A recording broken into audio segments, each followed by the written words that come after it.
Hello, I'm Dr. David Saperstein, the Director of the Center for Complex Neurology, EDS, and POTS in Phoenix, Arizona. I'd like to talk to you about brain fog.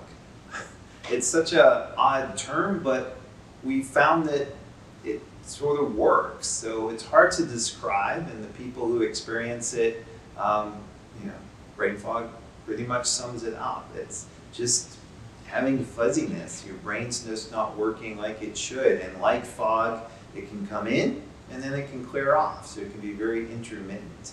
And a lot of things can cause brain fog, and certainly many of us can have brain fog if we're sick or exhausted or have certain situations going on. But there are certain conditions where people can be prone to brain fog, and particularly with autonomic disorders, mast cell disorders, a lot of the patients that we see at the center suffer from brain fog. And it's very multifactorial, and there are so different things that can cause it, but in general, the biggest contributors to brain fog I see are dysautonomia. So if your body isn't regulating blood flow to your brain like it should, certainly your brain's not going to function optimally, particularly with standing up or exerting oneself. But even when you're not standing, just having your brain not getting the right amount of blood at some times, even if it's getting better blood flow at others, that takes its toll and can cause brain fog.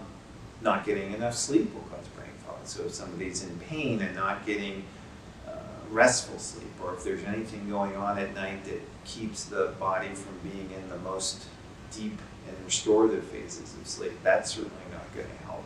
And then chemicals that get released into our system. What do I mean by that? So there's a disorder called mast cell activation syndrome, where certain histamine and other chemicals get released. We find that that can be a big factor in brain fog.